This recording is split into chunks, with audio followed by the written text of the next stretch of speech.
Thank you to the panelists in the last very informative panel related to Myanmar. In closing, I would like to summarize the last few days' discussions. We had very deep discussions and very wide-ranging discussions. I could not possibly do justice to all of the great things, points that were made, and the very deep points that were made, but I will try to bring out some of the essential points, and I will frame them in terms of solutions. What are the solutions that have emerged to address this problem? So I have maybe 10 or 11 key points, which I will go over briefly. So first of all, as I had mentioned in my welcome remarks, a question that has arisen in our conference last year on fake news and again this year is whether regulation is the answer. And it's the answer to that question that is emerging from last year's and this conference is that law is necessary, but not the only answer, not the only approach that is appropriate to addressing this problem. So the second key point is that in addressing the problem of hate speech, you have to tackle it at its source. So you must look for the roots. And of course, the roots lie in some traditional areas, such as race, problems of race, religion, gender, sexuality, and so on. There are newer forms, newer issues, like hate speech against migrant communities, migrant workers, refugees, hate speech directed at opposing political ideologies, so hate speech over political ideology. And an interesting one that emerged from this conference is the notion of intergenerational hate speech, intergenerational conflict that manifests itself across the region, but perhaps most acutely in a place like Thailand. So other roots that were mentioned include poverty and inequality. And these are very important dimensions to also factor in. These particular challenges of poverty and inequality, and even some of the older forms, one could relate to the problems and challenges of disruption and dislocation caused by globalization. Yeah, people are anxious, so identity issues arise to the surface, for example. And in terms of addressing the root causes, another interesting point that emerged is the idea of language, silent hate speech that is embedded in language, how we describe and view the other.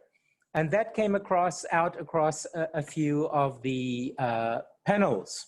So we must not only attack the symptom, hate speech, but the root causes. A third quote unquote solution is to address the limits of freedom of expression. The point has been made that hate speech is contextual.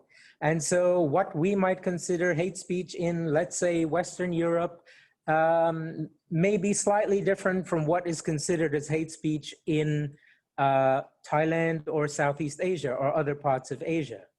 So here we come to the perennial issue of, well, is it acceptable to hurt feelings, or is the threshold, should the threshold be at incitement to violence, right? In some contexts, it's okay to hurt feelings no matter how badly. But the moment that you cross over into violence, then that's where hate speech should be, where regulation should begin, and punishment should be meted out. A fourth point is related to that is the issue of definition. And the point has been made that we need a neutral body to arrive at neutral definitions of hate speech in different contexts. So whether it's, I should point out that whether it's on expanding the definition of hate speech or this idea of having a neutral body, these are two of the recommendations that we have made in our own report, produced jointly with the Thai Media Fund. Hate Speech in Asia, New Forms, Old Rules.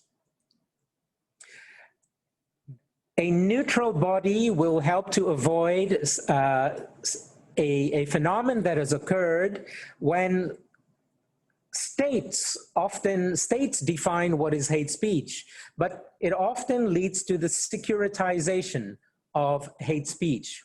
What is hate speech is framed in terms of what is a national security problem to the state. A fifth point is that media should be a responsible actor. Media should be truth-seeking and not solely commercially oriented. Media should not be an agitator. And in that connection, a number of panelists mentioned the need for fact-checking and the need for strong media literacy. A sixth point in terms of solution is the idea of better representation of the citizenry, of the population. So in relation to inequalities, the severe inequalities in these times of dislocation, are our anxieties and our concerns represented by our leaders? Do we have adequate representation? And better representation should also address the issue, the gap between the younger generation and the older generation. A seventh point that was made was that private enterprises have a role to play generally.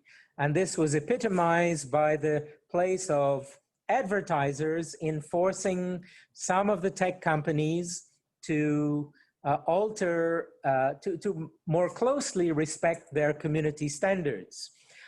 They threatened to pull advertising from those platforms, and that had an impact.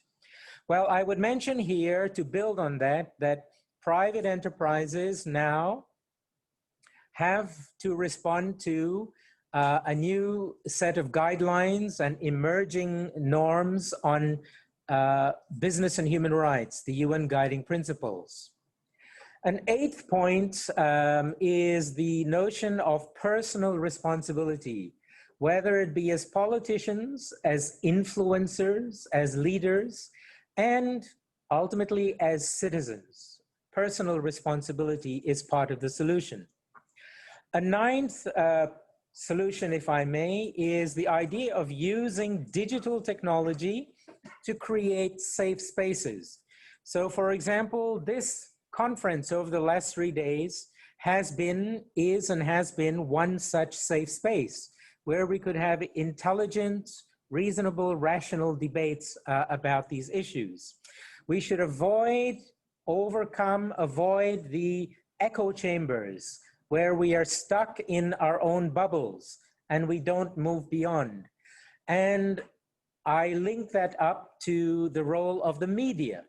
The media has to contribute to this. The media itself has to become a safe space and encourage safe spaces.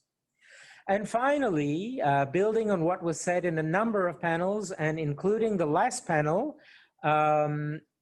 is the role of education. So throughout the conference, there are three important ideas that came about. One is in relation to education. One is building education based on the notion of empathy. The second idea is developing through education cultural norms against different forms of hate speech. And the last idea in relation to education that came out of the last panel is the idea of the correct, proper construction of history, of national history. We cannot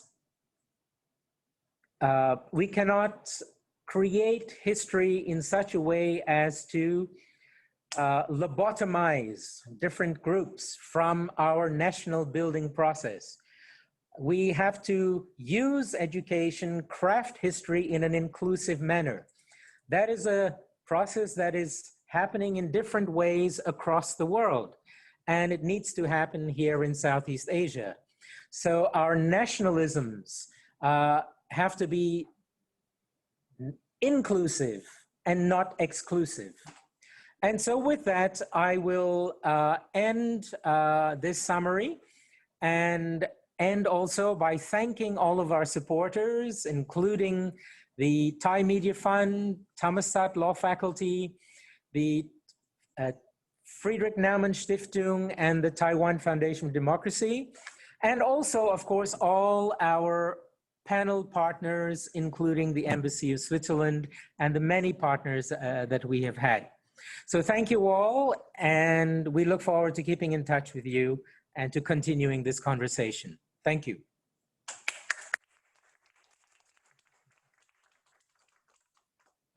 Well, thank you, Robin, for these final remarks. Before I give my final remarks, before I give my final goodbye, also some words from my side. We can't stress enough how thankful we are for our partners, all of our speakers and everyone else who worked alongside Asia Center to prepare and execute this conference. We are proud that we were able to work together and make this happen during this challenging COVID era. Especially because it has shown from various sessions over the last couple of days that addressing the issue of hate speech during this COVID era has been more timely than ever. Asia Center Conference had 18 partners who convened 15 panels and 1 information session. The center facilitated the presentations of 47 speakers, of which 45% were female. Furthermore, during these 3 days, a total of 40 people attended this event physically at the law faculty at Thammasat University, whilst all others logged in online for all other conference sessions over the last 3 days. Asia Center would like its 18 partners for this conference who are, would like to thank its 18 partners for this conference who are the faculty of law at Thammasat University, of course, Taiwan Foundation for Democracy, Thai Media Fund, the Friedrich Naumann Foundation. The panel partners were the Sanya Dharmasatki Institute for Democracy, STID, the Embassy of Switzerland in Thailand, NIDA's Graduate School of Communication and Innovation Management, Osaka University, Internews, La Trobe University in Australia, Strengthening Reconciliation Processes in Sri Lanka, the Deutsche Gesellschaft für internationale Zusammenarbeit, also known as GIZ, Australian Human Rights Institute of the University of New South Wales, Malaysian Reform Initiative Marie, International Republican Institute, Moonshot, CVE, M. Ravi Law, Council of Asian Liberals and Democrats, CULT, and the American Jewish World Service. Thank you all. I also would like to highlight and invite you to next year's conference. The title for next year's conference is COVID-19 in Asia, Communication, Nationalism, and Technology. This will take place on October 6th until October the 8th here in Bangkok. We are hoping to see all of you next year. Thank you. Goodbye.